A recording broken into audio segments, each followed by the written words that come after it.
This man spent 1,000 tons of gold to build a tomb for his mother, but little did he know that it was just a playful remark his mother had made in the past.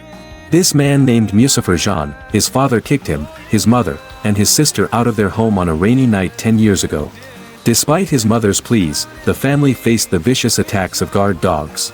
Since then, the three struggled to survive, but tragedy struck when Musaphar's mother was framed and forced to commit suicide by jumping off a building. The same group planned to kill him and his sister, but a mysterious person intervened, bringing him into the military while his sister was secretly taken away by their aunt. 10 years later, a war broke out in the country. As the enemy forces were close to victory, Musaphar emerged as a martial arts prodigy. He killed the enemy general, turning the tide and becoming the war god of the nation, titled the King of War Wings. Upon returning to his hometown, Musaphar discovered his mother's tombstone desecrated with the words, "Here lies a bitch." Filled with anger, he swears to massacre the scum in the city of Hayden. Little did he know, the mastermind behind this is surprisingly his mother's best friend, Nana Shengwan. Their friendship soured when a man came between them, leading Nana to plot against Musaphar's mother, eventually driving her to commit suicide by jumping off a building. She even hired people to continue killing him and his sister. After his mother's death, Nana Shengwan had arranged thugs to guard the tomb, forbidding anyone from coming to pay their respects. Today marks the 10th anniversary of his mother's passing, and Nana actually exposed her ashes to the outside world. He would never let such a vicious woman easily go. Confronted by several thugs in front of his mother's grave, he showed no mercy and directly crippled their legs. He then ordered them to clean the filthy substances off his mother's tombstone with their tongues.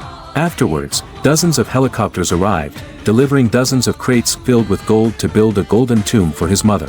The thugs, seeing Musaphar's demeanor, quickly revealed the identity of their boss in an attempt to intimidate him. However, without any hesitation, he ordered his men to shoot them all. Explanation: this king never listens to explanations. With a loud gunshot, the world fell silent.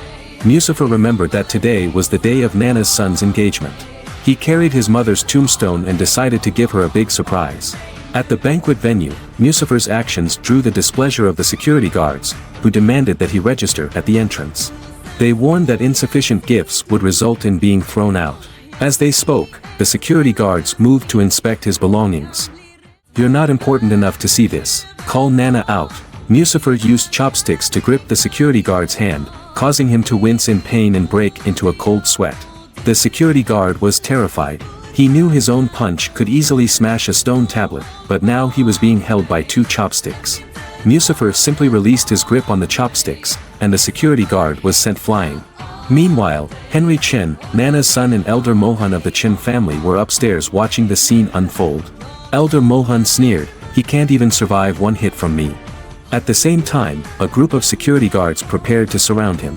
The hotel's PR manager, Vivian Xian, appeared, believing that her looks and connections would resolve the situation. However, Musaphar completely ignored her and casually shrugged his shoulder, sending her fall. "You're not worthy to see it either, tell Nana Shengwan to come."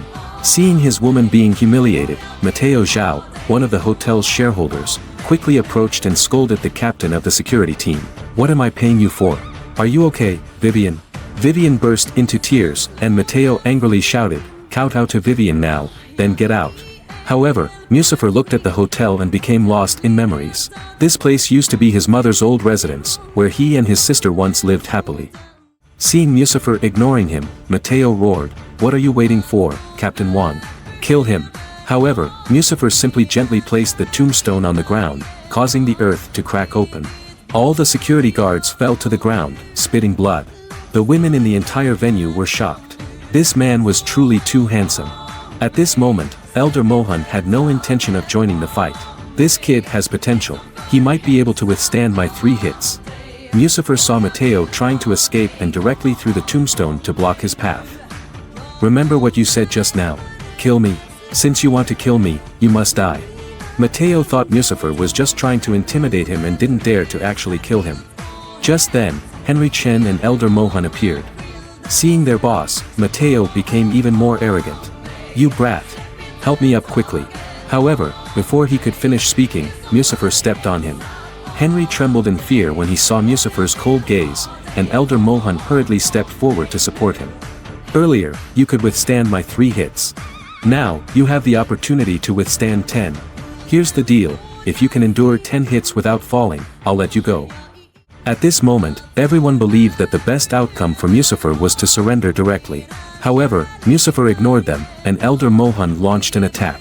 With a raised hand, Muzaffar sent the tombstone flying towards Mohan, causing him to spit out blood with a loud thud. The ones responsible for framing his mother back then were not only Nana Shengwan. His mother committed suicide by jumping off a building, and Baron Chen, the head of the Chen family, was also one of the culprits. Elder Mohan continued to shout, but Muzaffar couldn't be bothered with him. With a slap, Muzaffar knocked Mohan unconscious. Meanwhile, on the 5th floor of the hotel, the Wen family and the Chen family were discussing a marriage alliance. Due to Nana and Baron Chen being abroad, Nana's sister, Sophia Shengwan, was presiding over the wedding banquet. The Wen family encountered a major problem and desperately needed powerful assistance, so they sacrificed their daughter's happiness and chose to marry into the Chen family. Tinsley Wen could only compromise. Just then, a bodyguard entered and informed them of what had just happened. Sophia became furious, saying, "Who dares to be so audacious?" The head of the Wen family sneered and said, "No need to worry. I can write a letter that will make him fear and flee."